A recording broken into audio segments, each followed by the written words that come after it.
মেদিনীপুরের সোয়াদিঘি খাল সংস্কারের সময় ভয়াবহ বিপত্তি। ধূলিসাৎ হয়ে গেল ৬০ থেকে ৭০টি দোকান।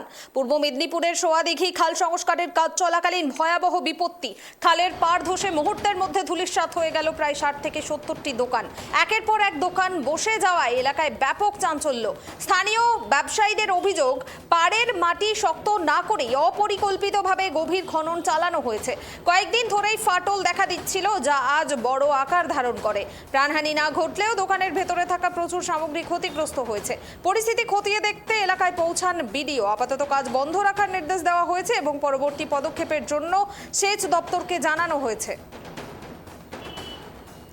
বিস্তারিত জানবো এই মুহূর্তে আমার সঙ্গে টেলিফোন লাইনে রয়েছেন আমাদের প্রতিনিধি জাহাঙ্গীর বাদশা।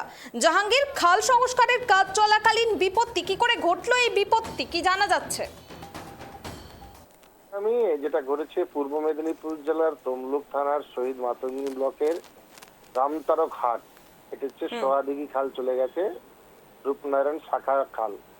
সেই খাল সংস্কার হচ্ছিল, পগল্যান্ড মেশিন দিয়ে খাল কেটে তার গভীরতা করা হচ্ছিল, বাড়ানো হচ্ছিল। তার কারণ প্রায় বর্ষায় এ সমস্ত খাল মজে গিয়ে এলাকার মানুষের চাষ জমি নষ্ট হয়, ঘরবাড়ি নষ্ট হয় এবং প্রকৃতি অকৃত্রিম বন্যার সৃষ্টি হয়। আর এই বন্যার জল কিন্তু প্রায় মাসের পর মাস জমে থাকে, যাতে করে চাষ নষ্ট এবং হয়রানি হয় সবার মানুষ। সেই জন্য খাল কাটা হয়েছে। সেই খাল কাটা হওয়ার সময় সেচ দপ্তর জায়গায় বেশ কিছু দোকানদার বা ব্যবসায়ী তারা দোকান করেছিলেন বছরের পর বছর ধরে। এটি যে সেচ দপ্তরের জায়গা, খাস জায়গা, সেই জায়গায় জবরদখল করে কিন্তু তারা দোকান বা ব্যবসা করছিলেন, বিক্রি করছিলেন।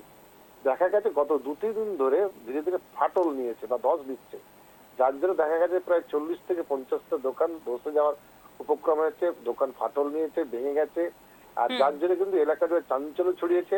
মূলত ব্যবসায়ীরা দোষারোপ করছেন যে এই খাল অপরিকল্পিতভাবে কাটা হচ্ছে বা খনন করা হচ্ছে, যার জন্য কিন্তু এই পরিস্থিতি সৃষ্টি হয়েছে। তাই ক্ষতি হয়েছে প্রত্যেক দোকানদারই, বা ব্যাপক ক্ষতি হয়েছে। তারা কিছুটা হলেও ওখান থেকে যে দোকানের সামগ্রী সেগুলো কিছু সরাতে পেরেছেন। বেশ কিছু বড় বড় দোকান ভেঙে নেমে গেছে নিচের দিকে এবং বেশ কিছু জায়গায় ফাটল হয়েছে। আর যেহেতু চলাচল রাস্তা, সেই রাস্তাও হয়তো ধসে যাওয়ার ধসলে ধরতে পারে। ইতিমধ্যেই এই ঘটনার জেরে শহীদ মাতঙ্গিনী ব্লকের বিডিও সুজিত বিশ্বাস তিনি এলাকা পরিদর্শন করেছেন এবং তিনি বিষয়টি সেই দপ্তরকে জানিয়েছেন। জাহাঙ্গীর, ক্ষতিগ্রস্ত দোকানদারের জন্য পুনর্বাসন বা আর্থিক সাহায্যের কোনো পরিকল্পনা রয়েছে বা এখনো পর্যন্ত প্রশাসনের তরফ থেকে এই বিষয়ে কিছু জানানো হয়েছে?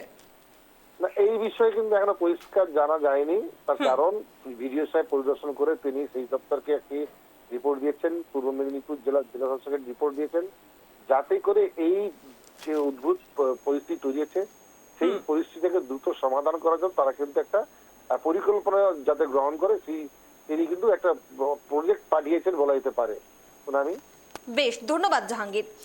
অর্থাৎ পূর্ব মেদিনীপুরের সোয়াদিঘি খাল সংস্কারের সময় তমলুক শহরের শহীদ মাতঙ্গিনী ব্লকের বাজারে ৬০ থেকে ৭০টি দোকান ধসে পড়ার ঘটনা ঘটেছে। এই ঘটনাকে ঘিরে চাঞ্চল্য ছড়িয়েছে এবং অভিযোগ যেটা উঠছে যে পাড়ের মাটি শক্ত না করেই অপরিকল্পিতভাবে গভীর খনন চালানো হয়েছে সেই খালে এবং কয়েকদিন ধরেই ফাটল দেখা দিচ্ছিল অনেকগুলো দোকানে, যা আজ বড় আকার ধারণ করে। প্রাণহানি এখনো পর্যন্ত না ঘটলেও কিন্তু দোকানের ভেতরে থাকা প্রচুর সামগ্রী ক্ষতিগ্রস্ত হয়েছে, প্রচুর দোকানে ফাটল দেখা দিয়েছে এবং প্রায় বেশিরভাগ দোকানই কিন্তু ভেঙে পড়ার অবস্থা তৈরি হয়েছে। পরিস্থিতি খতিয়ে দেখতে বিডিও পৌঁছে যান তিনি এলাকায়। আপাতত কাজ বন্ধ রাখার নির্দেশ দেওয়া হয়েছে, তবে এখনো পর্যন্ত ক্ষতিগ্রস্ত ব্যবসায়ীদের কোনো রকম পুনর্বাসন বা ক্ষতিপূরণ দেওয়ার ঘোষণা করা হয়নি।